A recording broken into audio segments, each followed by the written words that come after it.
On a tous assisté hier à la conférence de presse du sélectionneur MS Faye, qui, face à la presse, n'est-ce pas, a donné la liste pour la trêve, n'est-ce pas, du mois de juin, où on va réellement participer à le tournoi Canadian Shield. Donc, il a donné cette liste-là hier et on va essayer d'interpréter. Mais à première vue, quand je vois cette liste-là, franchement, elle fait parler d'elle.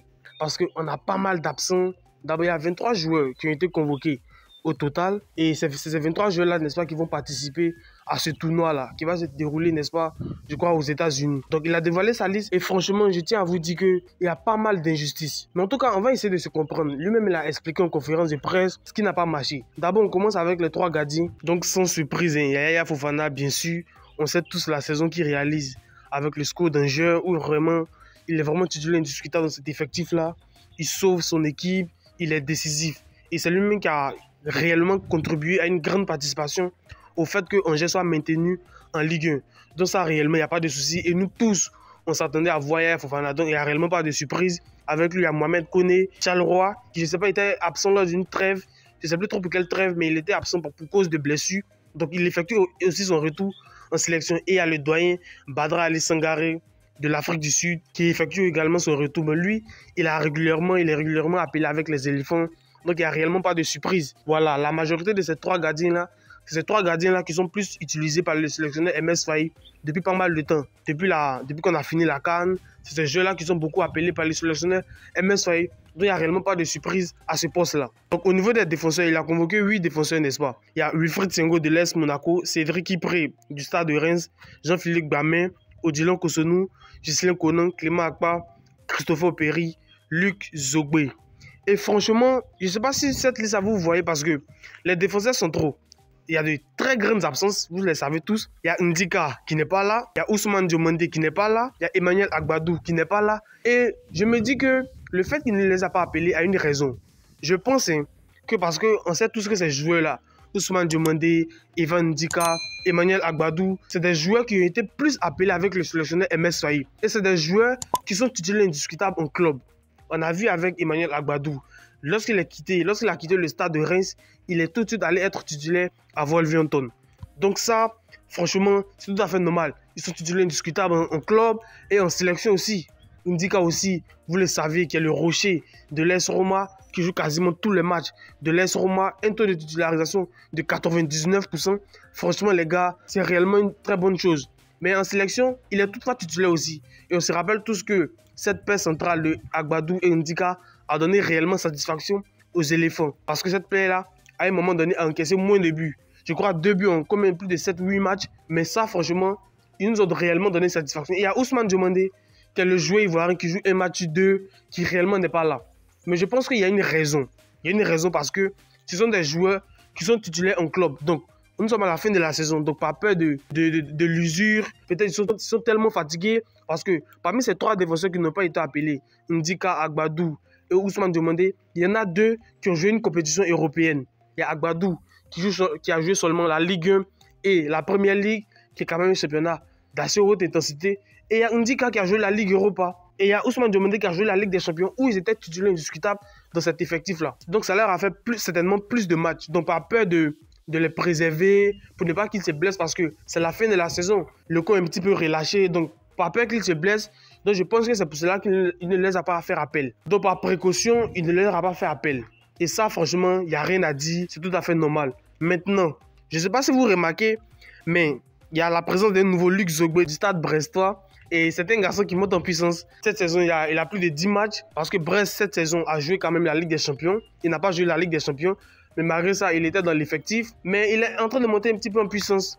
Voici un joueur qui est quand même le futur de la sélection ivoirienne. Parce que, comme je vous l'ai dit, au poste de défenseur, la Côte d'Ivoire est réellement parée à toute éventualité. Ça, franchement, on le sait tous. Au poste de défenseur, on a réellement de grands noms. Donc, il y a Luc Zogbe qui effectue sa première sélection avec les éléphants. Et ça, réellement, ça fait vraiment plaisir. Parce que ce sont des jeunes pousses qui sont prêts à compenser l'absence des griffes des cadres, des titulaires indiscutables, pour montrer aussi ce de quoi ils sont capables sur le terrain, de pouvoir nous apporter une certaine certitude dans une certaine mesure. Il y a Wilfried Senghor qui est là, il y a Jean-Philippe Gamin qui est là aussi, il y a Ghislain Conan qui effectue son retour. Ghislain Conan qui n'a plus été appelé avec les éléphants depuis mars 2024, après la CAN, il n'a plus été appelé avec les éléphants et il effectue son retour. Un retour plus ou moins mitigé parce que vous savez, Ghislain Conan, parce que Regardez au poste de latéral gauche par exemple. Il y a Ghislain Konan qui est appelé, il y a Clément Akpa et il y a Christopher Opéry. 3 latéraux gauche qui ont été appelés par le sélectionneur MS Faye pour un seul même poste. On sait que Clément Akpa, il joue en tant que latéral gauche, il peut jouer en tant que défenseur central. Mais je ne pense pas qu'il va l'utiliser à ce poste-là. Et il y a Ghislain Konan qui joue en tant que latéral gauche. Et il y a Christopher Opéry qui effectue son retour, qui avait été absent lors de la trêve du mois de mars, mais qui effectue son retour. Et franchement, 3 joueurs à un seul poste, franchement, il y a des questions à se poser. La plupart du temps, ils doublent les postes. Ils sont 2 par poste. Et au poste de latéral droit, il y a notamment l'absence de Guela Doué. Il y a Wilfried Senghor qui a été appelé. Et Wilfried Senghor est le seul joueur ivoirien, en tout cas sur cette liste-là, capable de jouer en tant que latéral droit. Après, il y a les autres qui peuvent jouer en polyvalence. Tout dépend du système que le sélectionneur MS Faye va utiliser. Mais si c'est dans un système de 4-3-3, Wilfried Senghor est le seul, en tout cas sur cette liste de défenseurs-là, qui peut jouer en tant que latéral droit. Parce que les autres, il y a plus de latéraux gauche que de latéral droit. Odilon Kosonou qui effectue son retour, on a vu depuis son retour de blessure, il est supersonique avec l'attentat de Begam, donc un retour plus ou moins mérité, un retour totalement mérité, parce que Odilon Kosonou c'est quand même la vitesse, c'est quand même ça remporte les duels, c'est quand même titulaire indiscutable de cette équipe de l'Atlanta, et franchement c'est tout à fait mérité, même s'il y a des grandes absences, mais ceux qui sont là en tout cas peuvent assurer. Il y a Cédric Kipper aussi qui est là, un jeune garçon qui monte en puissance parce qu'on rappelle que le Stade de Reims cette saison, n'est-ce pas, joue les barrages pour se maintenir en Ligue 1. Les derniers matchs des barrages, ils ont fait 1-1 je crois. Et il a marqué où il était d'ailleurs buteur. Et j'espère qu'ils vont se maintenir en Ligue 1 parce que c'est un championnat assez compétitif quand même. Bon, il y a 6 milieux qui ont été convoqués. Franck Kessié, Ibrahim Sangaré, Guiagon Parfait, Mario Dorgelès, Mohamed Diomandé, Jean-Thierry Lazare. Et franchement, ce milieu-là, il y a 3 jeunes pousses. Mario Dorgelès, Mohamed Diomandé et Lazare Mani. Des milieux qui peuvent nous apporter énormément. Parce que depuis le début de la saison, c'est titulaire indiscutable en club. On connaît tous les capacités. Sur le terrain, il y a Mohamed Diomandé qui, avec le Rangers, est souverain, qui a joué la Ligue Europa aussi. Cette saison, même s'ils ont été sortis. Il y a Ibrahim Sangaré qui effectue son retour, qui était blessé avec Nottingham Forest, mais qui depuis 4-5 matchs est titulaire avec Nottingham Forest. Ça, c'est réellement une bonne chose. Il a engrangé assez de temps de jeu durant les derniers matchs de la fin de saison. Et c'est réellement une très bonne chose. D'autant plus que lors de la trêve du mois de mars, franchement, il a quand même donné un petit peu de bonnes choses. Dans son jeu, c'était quand même fluide. Ça ressortait quand même proprement le ballon. C'est tout à fait mérité. Et il y a le capitaine Courage, Franck Kessié, qui est là. Ça, c'est tout à fait mérité. On sait qu'il est titulaire indiscutable avec Al-Ali.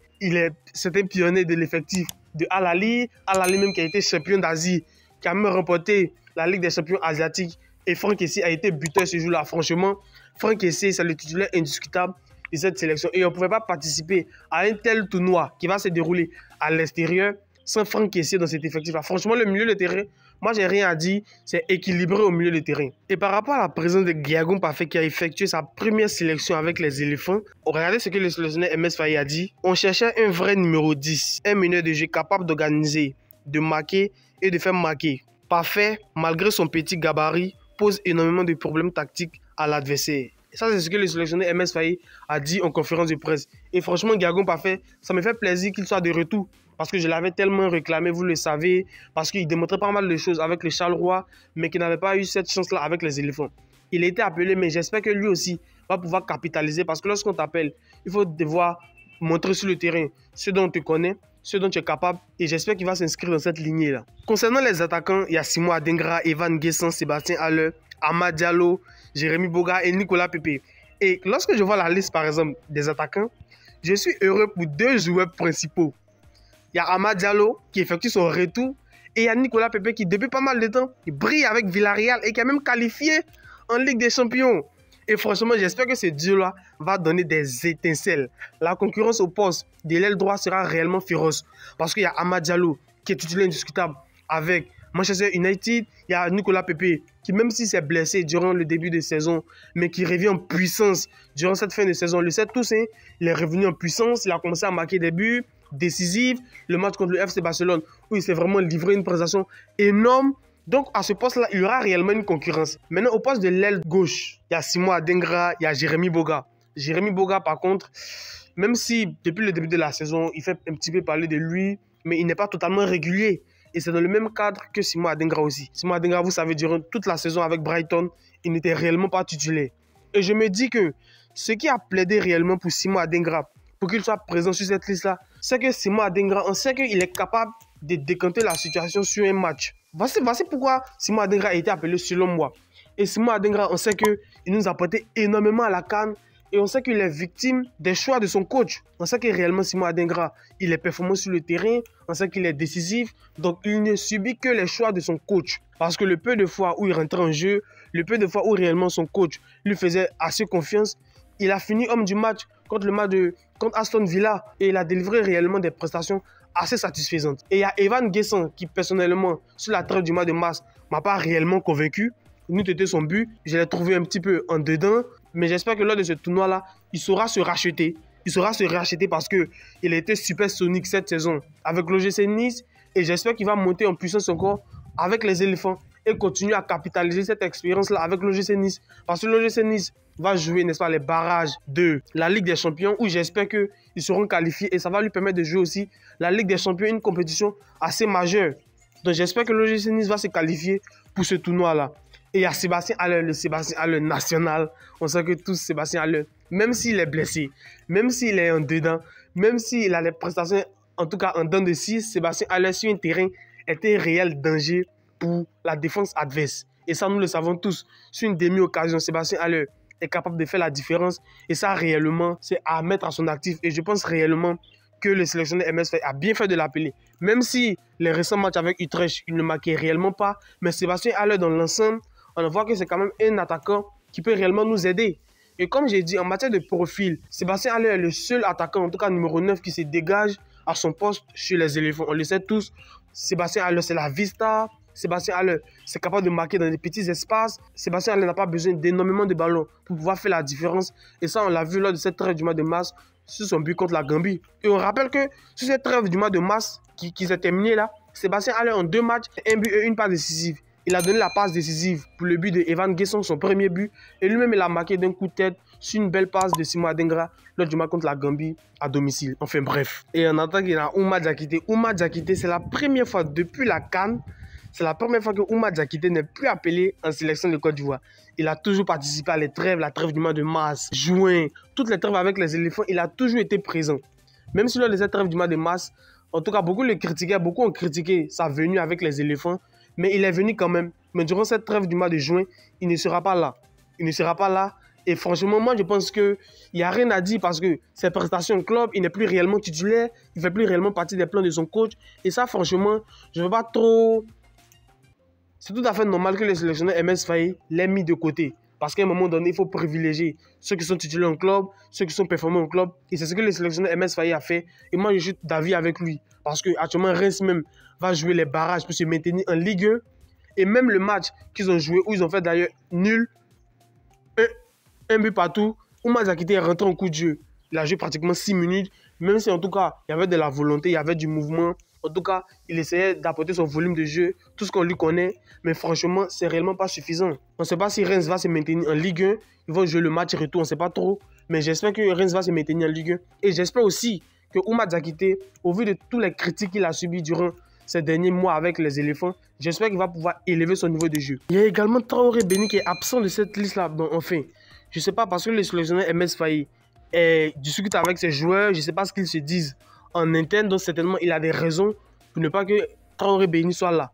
Mais Traoré Béni, on a vu durant toute la saison, il est titulaire indiscutable, il marque des buts, il est décisif à chaque match du FC Bâle, que ce soit en coupe et que ce soit aussi en championnat. Franchement, je pense que le sélectionneur MS Faye, je ne sais pas pourquoi il n'a pas fait appel, mais je pense que normalement Traoré Béni aurait dû être là. Il aurait dû être là par exemple à la place d'un Jérémy Boga, qui depuis le début de la saison est en dents de scie, a des prestations vraiment en dents de scie. Tantôt il est buteur, tantôt il n'est pas titulaire, tantôt il est sur le banc, enfin bref. Traoré Béni n'a pas été là aussi. Et moi je pense que clairement, il aurait dû mériter cette convocation pour ce tournoi du mois de juin. Mais en tout cas, cette liste-là pour moi est cohérente parce qu'il y a des joueurs qui normalement ne devaient pas être là, n'ont pas été là. Il y a des joueurs aussi qui ont été mis au repos, que ce soit Ousmane Doumbandé, Ndika, Agbadou qui ont été mis au repos parce qu'on sait qu'ils ont joué beaucoup de matchs en club. Le milieu de terrain pour moi est parfait. La défense, le petit couac, c'est au niveau de du poste de latéral droit où je pense que c'est Wilfried Senghor seul qui peut jouer à ce poste-là. Et il y a Guelado aussi qui est absent sur cette liste-là aussi. Mais je pense que dans l'ensemble, un bon milieu de terrain, une bonne attaque, franchement, cette liste-là est quand même cohérente. Il y a pas mal de nouveaux. Il y a Luc Zogbe du Stade de Brest, il y a Guerrero Parfait qui a effectué son retour, il y a Ghislain Kono aussi qui a effectué son retour. Donc il y aura pas mal de retrouvailles dans ce groupe des éléphants là. Ça, c'est de bonnes guerres à promouvoir le collectif. Donc franchement, si je devais donner une note, franchement, ça sera un 7/10 parce que je trouve la liste assez cohérente quand même. Je ne sais pas ce que vous pensez de ça. Donnez-moi vos avis dans les commentaires. Donc les gars, nous sommes à la fin de la vidéo. Abonnez-vous si ce n'est pas déjà fait. Likez et on se retrouve pour une prochaine vidéo. Allez, peace out.